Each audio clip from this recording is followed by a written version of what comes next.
Kutch collector Amit Arora સાહેબે અબડાસા તાલુકાની લીધી મુલાકાત. સૌપ્રથમ કચ્છ કલેક્ટર અમિત અરોરા સાહેબ ભારા પર ધુફી ગામની મુલાકાત લીધી. ખાસ કરી જળ સંચયના કામોનું નિરીક્ષણ કર્યું તેમજ રામપર ખાતે સુમર્યુ દાદીઓ સ્થાનિક સાર્વજનિક સેવા ટ્રસ્ટ સુમરીદાદી દરગાહ પર યાત્રાધામ વિકાસ બોર્ડ દ્વારા કરવામાં આવેલ કામોના ઇન્સ્પેક્શન કરવા માટે પહોંચ્યા તેમજ આગળના કામોનું રિવ્યૂ કરી નલિયા પહોંચ્યા હતા. નલિયા મામલતદાર ઓફિસમાં જનસેવા કેન્દ્ર ઈ-ધરા પુરવઠામાં તેમજ આધારની કામગીરીમાં લાઈનો લાગી અને લોકોને હાલાકી ન પડે તે બાબતે આયોજન કરવામાં આવ્યું.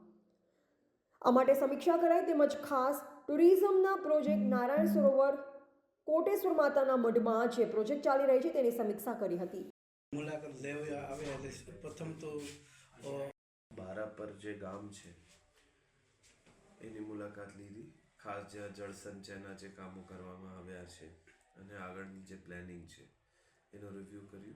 પછી મામલતદાર ઓફિસમાં જનસેવા કેન્દ્ર ઈ-ધરા અને પુરવઠા એમાં લોકોને ઓછી હાલાકી પડે, આધારમાં લાઈનો ના લાગે એ બાબતે જે આયોજન કરવામાં આવ્યા છે એની સમીક્ષા કરવામાં આવી.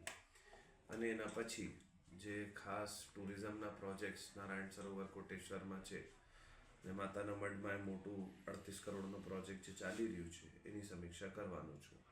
સાથે સાથે જે વિભિન્ન કચેરીઓનું બાંધકામનું નલિયામાં સ્ટેટસ છે, પ્રાંત ક્વાર્ટર હોય કે કોમન પૂલ ક્વાર્ટર હોય કે રેસ્ટ હાઉસ હોય, સર્કિટ હાઉસ જે નવું બન્યા છે એનું પણ રિવ્યૂ કરવામાં આવ્યું. ક્વોલિટીપૂર્વક કામ ઝડપથી કરવામાં આવે એવી સૂચના બધાને આપવામાં આવી. રિપોર્ટર રમેશભાઈ ભાનુશાલી, નલિયા, અબડાસા, કચ્છ.